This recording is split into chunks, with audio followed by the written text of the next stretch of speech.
Welcome to my YouTube channel Krishna blogs. যে মই আজি ঘৰলৈ গৈ আছোঁ। মই বৰ্তমান এই বাছত বহি এয়াৰপৰ্টলৈ গৈ আছোঁ। এতিয়া মই এয়াৰপৰ্ট পালোঁ।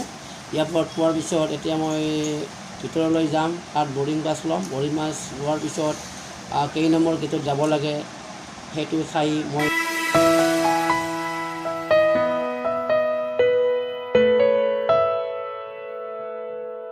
এতিয়া মই ফ্লাইটত বহিলোঁ।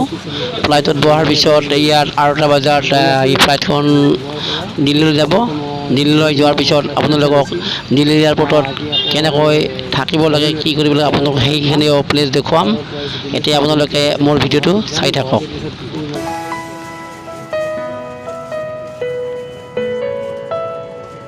এতিয়া মই আহি গোৱাৰ পৰা দিল্লী পালোঁ। গতিকে দিল্লীত মই আজি ৰাতি থাকি কালি মোৰ আকৌ দুপৰীয়া 1টা বজাত ফ্লাইট আছে। গতিকে আপোনালোকে মোৰ ভিডিঅ'বিলাক চাই থাকিব। আপোনালোকক আকৌ দেখুৱাম, ইয়াৰ প্লেচবোৰ দেখুৱাই আছোঁ। এতিয়া ৰাতি 9টা বাজিছে। এতিয়া মই ভাত খাবলৈ ওলাইছোঁ। আপোনালোকে শেষলৈ ভিডিঅ'টো চাই থাকক।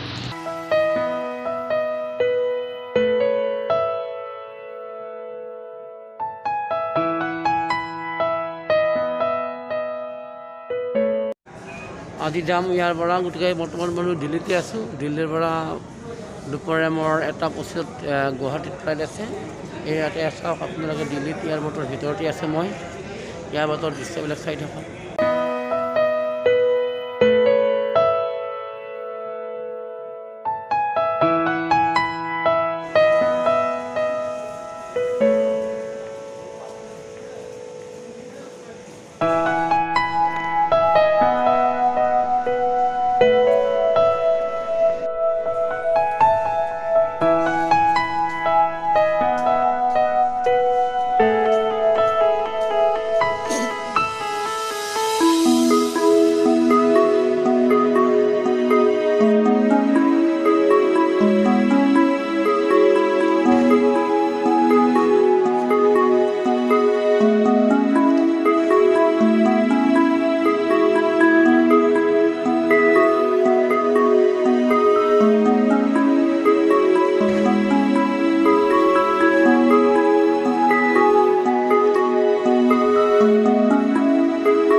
এটা চাওক কি ধুনীয়া পৰিৱেশ। মই দিল্লীৰ এয়াৰপৰ্টৰ মাজতে আৰু বৰ্ডিং পাছ দিলে।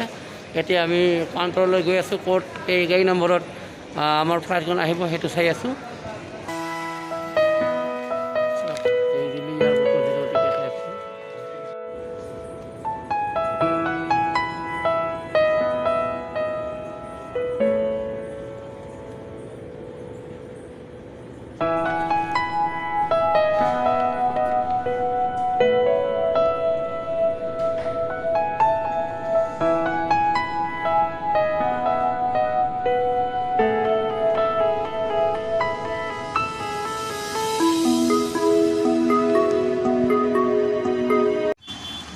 মই এইখন ফ্লাইটৰে গোৱাৰ পৰা দিল্লীলৈ আহিছিলোঁ। আকৌ আজি দুপৰীয়া 1টা বজাত এইখন ফ্লাইটৰে গুৱাহাটীলৈ যাম। গতিকে শেষলৈ আপোনালোকে ভিডিঅ'টো মোৰ চাই থাকিব। এতিয়া মই 46 গেটেৰে সোমাই মই এতিয়া ফ্লাইটত বহিম। 1:25 মোৰ ফ্লাইটখন যাব গুৱাহাটীলৈ। গুৱাহাটীত নামি মোৰ ভিডিঅ'টো মই সমাপ্ত কৰিম।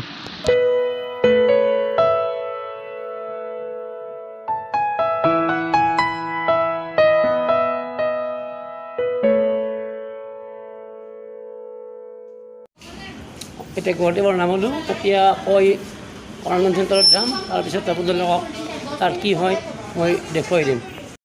এতিয়া লাইনত গৈ মই মোৰ বেগটো ল'লোঁ। এইখিনি ফৰ্মখিনি ভৰালোঁ। ফৰ্মখিনি ফিল আপ কৰি এতিয়া জমা দিম। তাৰপিছত ইয়াৰ পৰা ক'লৈ পঠাই সিহঁতে ক'ব।